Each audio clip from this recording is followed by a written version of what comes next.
une des grandes questions qu'on peut se poser, c'est que penser du livre de l'Apocalypse? Et est-il d'une actualité réelle, apparente? Ce qui est clair, c'est qu'il est présent dans notre monde.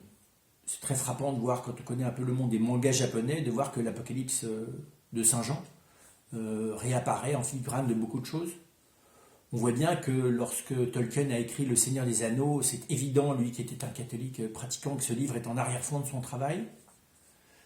Et donc on voit bien que et puis on voit bien de multiples références dans les films, dans la culture de tous les jours, aussi parce que les catastrophes, quand elles arrivent quelque part, ont pour nous une figure apocalyptique, hein, que pour nous apocalypse égale fin des temps, catastrophe finale, drame collectif, présence d'un mal envahissant.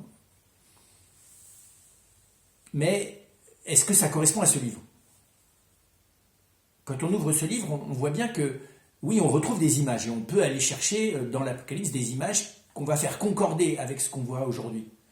Des images de destruction, des images de pollution de la mer, des images de guerre, des images de violence, des images avec une grande cité séduisante. Mais au-delà de ces images, quand on descend dans le texte, très rapidement, on est un peu perdu. On voit des trompettes, on voit des coupes avec des plaies qui viennent des coupes, on voit des anges, on voit un agneau, un dragon, enfin on voit de quantité de choses, et il n'est pas si facile de s'y reconnaître. Alors comment l'aborder? D'abord en s'apercevant que ce livre est le livre d'un voyant, d'un homme que l'on fait entrer dans une vision.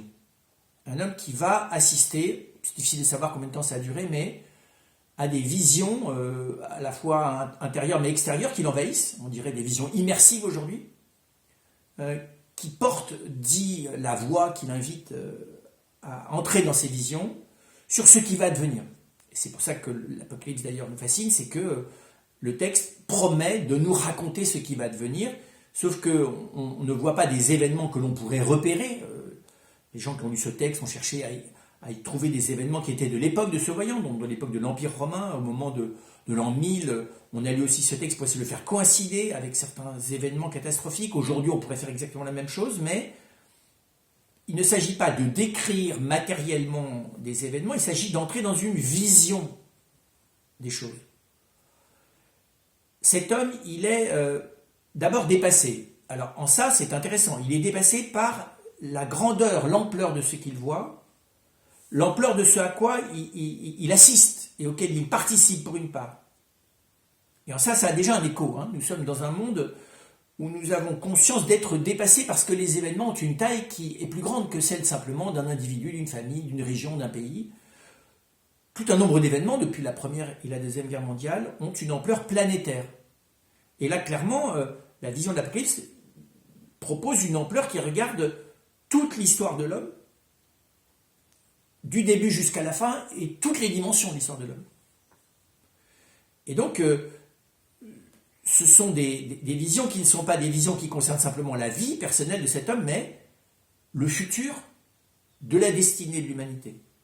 Le futur même du cosmos, puisqu'il y a aussi des événements avec les étoiles qui tombent sur la Terre, avec les astres du ciel qui s'obscurcissent, avec des catastrophes qui adviennent à l'échelle planétaire. Cet homme ne se contente pas d'avoir des visions, il propose à ses lecteurs d'entrer dans ces visions. Et donc, il écrit ces visions pour qu'elles deviennent celles du lecteur. Alors, il ne cherche pas à nous hypnotiser, il ne cherche pas à nous faire peur. Non, il n'a pas pour but de déclencher un effet autre que celui qu'il a vécu lui-même au moment où il a vu ces choses. L'avantage, c'est que comme c'est écrit, nous ne sommes pas envahis par l'image, nous avons à nous-mêmes à essayer de nous représenter les choses. Mais précisément, la description des choses est suffisamment fine pour que nous n'imaginions pas n'importe quoi, et suffisamment laissant la place à notre imagination à nous pour que nous puissions nous emparer de ces images. Et ce qui est très frappant, c'est que ces visions sont là pour manifestement le préparer à ce qui va advenir. Cet homme, il s'appelle Jean, il est dans les premiers temps de l'Église chrétienne, il est enfermé sur l'île de Patmos, sans doute qu'il prend conscience, lui qui était possiblement un des apôtres, donc proche de Jésus, vivant peut-être sur le lac de Tibériade. Il prend conscience au moment où l'Église commence à être persécutée, au moment où les chrétiens commencent à se répartir dans le bassin méditerranéen, de la grandeur et du pouvoir de l'Empire romain qu'il a déjà croisé dans son pays, et il mesure mieux comment est-ce qu'il y a un décalage entre l'immensité de l'Empire et sa puissance et son ambivalence. L'ambivalence, le côté idolâtre de l'Empire romain n'échappait pas aux Juifs de l'époque. Et le contraste entre cette puissance, cette ampleur, beaucoup plus que le bassin méditerranéen, et puis ce tout petit groupe que sont non seulement les Juifs, mais évidemment les disciples de Jésus au sein de cette communauté juive.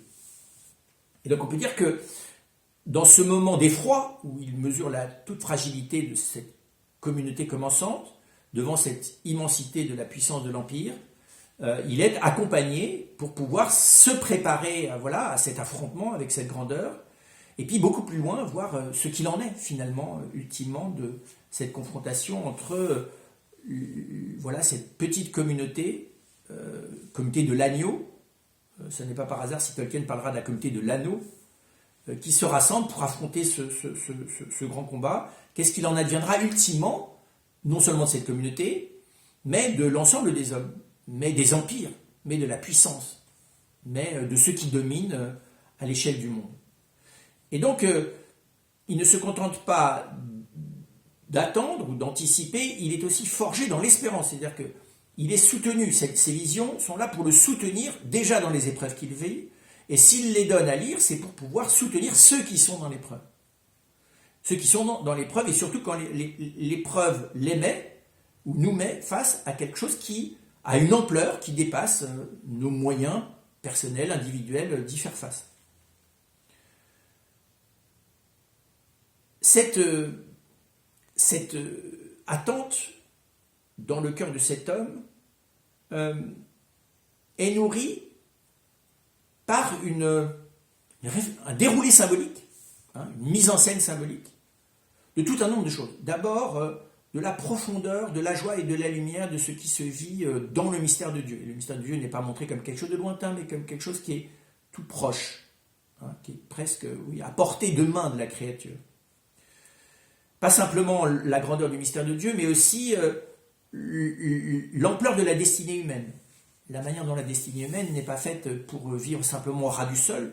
Et il y a un contraste très grand tout au long de ce livre entre ceux qui dans la peur vont se ratatiner sur le sol et ceux qui vont faire face à la grandeur de la destinée au sein même de leur fragilité et des limites historiques qui sont les leurs. Dans cette destinée humaine, une des choses qui marque évidemment beaucoup, c'est la rencontre des épreuves, des combats, la confrontation avec le mal, avec les stratégies du mal, avec l'ampleur du mal. Et donc on voit dans l'Apocalypse, d'une certaine manière, une figure symbolique de ce qui nous fait peur, au plus intime de nous-mêmes. La peur de mourir, la peur de souffrir, la peur d'être menacé, mais aussi la peur d'être dénoncé, d'être persécuté, mais aussi ce qui nous fait peur collectivement, la peur d'être opprimé collectivement, la peur d'être sous la domination du mal, la peur de vivre des catastrophes naturelles, la peur de vivre des catastrophes collectives, de vivre la guerre, la peur de la maladie, la peur des fléaux, la peur des épidémies. Voilà, donc il y a comme une espèce de scanner de toutes les peurs qui existent dans le cœur de l'homme, et que ces visions sont là pour devancer et pour nous renforcer dans le face-à-face avec ce qui, dans notre propre chemin, dans le chemin des hommes, les confronte à ce qui leur fait peur, à ce qui peut les terroriser, et par là, les replier sur eux-mêmes et les détourner de leur destinée profonde. Cette destinée, elle est aussi, quand on lit bien l'Apocalypse, elle a une taille immense. À un moment donné, on voit apparaître un grand signe dans le ciel avec une femme couronnée d'étoiles, la lune sous les pieds, enveloppée de soleil. Donc on voit bien que la destinée de la personne humaine est une destinée, qui est quelque chose du ciel, quelque chose d'une ampleur, qui est celle du mystère de la création tout entière. Nous ne sommes pas simplement des individus, mais d'une certaine manière, la grandeur de ce que nous avons à vivre dépasse le petit horizon qui peut être apparemment le nôtre. Ce texte ne se contente pas de nous faire traverser, encore une fois, toutes les possibilités des malheurs humains, elle nous fait aussi descendre à l'intérieur de nous-mêmes. Et il y a une figure centrale qui suit tout au long du texte, c'est l'agneau. L'agneau, c'est celui que l'on suit, c'est celui qui traverse tous les combats, c'est celui qui prend à la fin la tête du combat. Et l'agneau, c'est le signe, ou c'est le symbole de notre fragilité, de notre capacité de souffrir, de notre capacité d'être mis à mort, capacité aussi d'offrir notre vie. Et donc, le texte de l'Apocalypse vient visiter aussi nos souffrances intimes, notre vulnérabilité intime. Ce qui, en nous empêche d'être nous-mêmes. Et il nous propose un chemin en nous disant, ben voilà, ce qui nous empêche d'être nous-mêmes, c'est la peur de la vulnérabilité qui est la nôtre, mais précisément l'agneau, qui est dans le texte de l'Apocalypse, envoyé par Dieu pour, non seulement sauver les hommes et les accompagner dans les épreuves. L'agneau est la figure de cette vulnérabilité qui vient rassurer, de certaine manière, une forme de vulnérabilité envoyée comme, comme un signe par lequel Dieu nous dit, mais n'ayez pas peur de votre fragilité, acceptez de vivre dans la vulnérabilité qui est la vôtre, parce que c'est dans le chemin de l'agneau qu'est le chemin de l'espérance. Donc il n'y a pas simplement cet affrontement qui pourrait faire peur, mais il y a aussi ce rassurement de nos inquiétudes, par le fait que notre chemin, le chemin qui est proposé, est de suivre l'agneau, d'accompagner l'agneau, et de se retrouver frères d'armes les uns des autres auprès de l'agneau. Du coup, on voit bien que c'est de l'espérance dont il s'agit. D'une espérance qui ne soit pas simplement celle de cet homme-là qui, dans son assignement à résidence ou dans sa prison sur l'île de Patmos, se demande si cette petite communauté juive chrétienne va disparaître ou si elle va survivre, mais aussi l'espérance de tous ce qui est un grand thème biblique, de toutes les personnes fragiles qui se demandent s'ils vont survivre au sein de ce monde violent et terrible, de tous les plus petits, les plus fragiles, les plus pauvres, de tous ceux qui sont persécutés, de ceux qui ne comptent pour rien. C'est de ce chemin dont il s'agit. Et comment est-ce que, d'ailleurs, chacun de nous, dans sa fragilité, ne peut pas ne pas s'interroger, même si cette interrogation, il l'enterre des fois très au fond de lui-même, comment faire face, comment traverser la mondialisation dans laquelle nous sommes, l'ampleur des événements dans lesquels nous sommes, les transformations dans lesquelles nous sommes, comment ne pas perdre la tête, comment ne pas perdre pied. C'est à cet endroit-là que l'Apocalypse propose de nous proposer une espèce d'itinéraire symbolique, d'aventure. Et comme dans un film, suivre l'aventure, c'est déjà se fortifier vis-à-vis de ce qui, dans notre vie, ressemblera à ce à quoi on est confronté dans ce récit. Donc, ce n'est pas simplement l'espérance pour chaque homme en situation de détresse, c'est aussi une espérance qui est censée accompagner l'homme et les hommes à chaque instant de l'histoire, jusqu'à la fin de l'histoire. Et c'est là que ce texte a une prétention et une intention prophétique, c'est-à-dire de nous faire déjà avancer en fonction du terme. Pourquoi ? Parce que l'excellence humaine montre que pour pouvoir traverser certaines épreuves, il faut avoir la conviction intime qu'elles ont une valeur et que possiblement la valeur avec laquelle j'essaye de vivre cette épreuve aura du fruit au-delà de moi. On donne sa vie parce que ça va avoir un fruit, parce que ça va servir à quelque chose. On est prêt à mourir d'une certaine manière. C'est ce que fait le soldat, ce que peut faire le pompier, ce que peut faire un gendarme, ce que peut faire un simple citoyen en situation de guerre ou pour protéger sa famille. Être prêt à miser sur un au-delà de l'épreuve. Alors, on peut miser de manière illusoire en espérant que les lendemains vont chanter et qu'on va finir par construire un monde merveilleux, tout le monde va être paisible. Ça n'est pas le propos de l'Apocalypse. Mais c'est de dire, oui, au terme, la vérité, la justice et la valeur de chaque acte posé par chaque homme finira par porter un fruit ultime sur lequel nous viendrons tout à l'heure. Et donc, la prophétie de ce texte ne consiste pas à décrire des événements qui vont arriver, mais toutes les figures possibles que prennent prendre les événements. Des plus catastrophiques, parce que tout d'un coup on a tout perdu matériellement, des plus tragiques, parce que la mort est autour de nous, des plus effrayants parce qu'on est face à un déchaînement du mal ou parce qu'on est pris dans un de système de séduction et de perversion collective où on ne sait plus où donner de la tête. Une épreuve parce qu'on est aussi dans une succession de malheurs dont on ne voit plus la fin. Pensez à ce qu'a vécu le pays du centre de l'Europe, ou la France notamment, au moment de la guerre de 100 ans, dont on ne voyait plus la fin. C'est pour ça qu'elle s'appelle guerre de 100 ans. Pendant les guerres mondiales, c'est le moment où on ne voit plus la fin. Et donc, parce que l'histoire est faite d'épreuves, pour pouvoir jeter sur l'histoire un regard qui ne soit pas un regard utopique, où on rêve de se protéger des malheurs, ou de vaincre définitivement les malheurs. Mais au fond, dans la présence de ce qu'il y a de difficile dans la vie, nourrir dans notre cœur et entre nous ce qui a une valeur non seulement durable, mais qui a quelque chose d'invincible. Comme si, c'est ce que montre le texte, quelque chose d'invincible traverse l'histoire, et ce quelque chose d'invincible qui traverse l'histoire finira par être pleinement victorieux, et l'est déjà par moments. C'est pour cela que tout au long du texte, on est dans des combats qui ont différents visages. Ce sont des combats contre l'organisation du mal. Les nations à un moment donné se regroupent pour combattre contre l'envoyé de Dieu. Les hommes mettent à mort des prophètes et se réjouissent sur leurs cadavres. Des espèces de monstres qui ont des figures de guerriers envahissent l'espace humain et détruisent toute une part des hommes.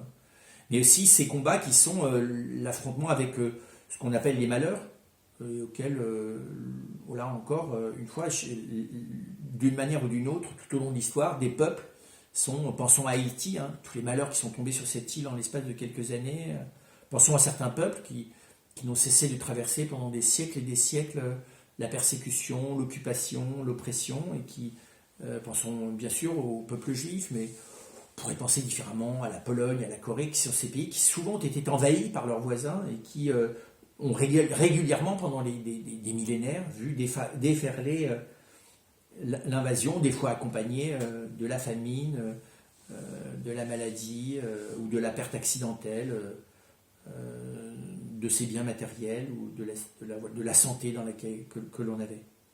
Et donc cet affrontement des combats n'a pas pour but de nous faire le sommaire de tout ce qui pourrait nous arriver et de nous en effrayer à l'avance. Il ne nous immunise pas contre la peur, mais elle rend raison à ce qui est au-delà de la peur, à ce qui est au-delà de l'épreuve. Elle apprend à traverser, avancer sur le chemin qui est le nôtre pour que les événements difficiles nous renforcent. C'est Nietzsche qui disait déjà que ce qui ne nous tue pas nous renforce, Paul le disait aussi d'une autre manière, ce qui ne nous annihile pas nous renforce. Encore faut-il que quand les forces humaines ou les soutiens humains font défaut pour que l'épreuve ne nous écrase pas, ce texte, cette parole, ce livre, ces visions, et évidemment la présence de Dieu qu'elles évoquent, sont là pour aider à traverser ces épreuves. Et donc c'est une proposition de traversée que fait ce livre de l'Apocalypse,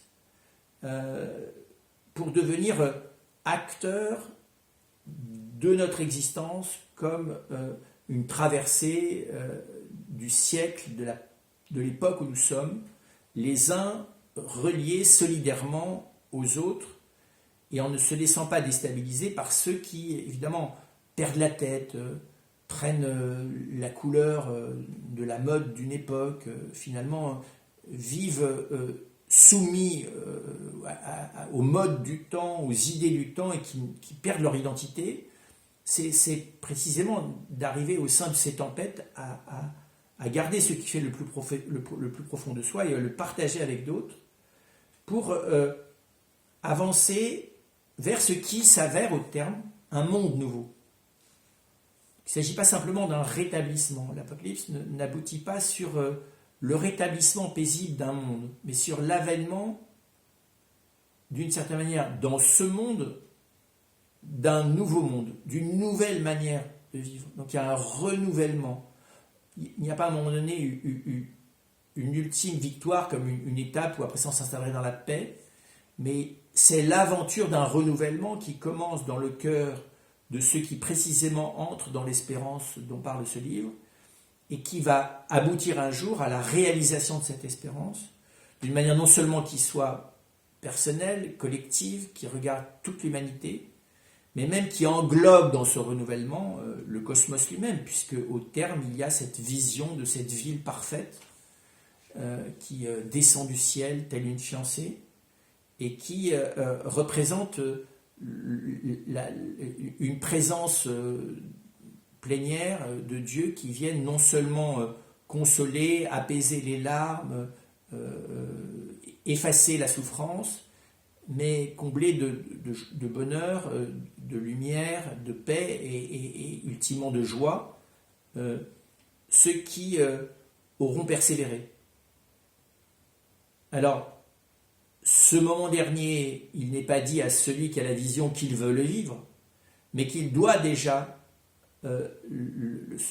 l'avoir en germe dans son cœur. Il est dit à celui qui est à Patmos que cette espérance ultime, cette vision dernière de cette réconciliation plénière entre les hommes et avec Dieu, elle est déjà en germe dans son cœur, et que c'est ce germe qui doit l'aider là où il est, à traverser ce qu'il a à vivre, et à préparer pour sa part l'avènement de ce monde, même si chronologiquement il est plus loin, voire beaucoup plus loin.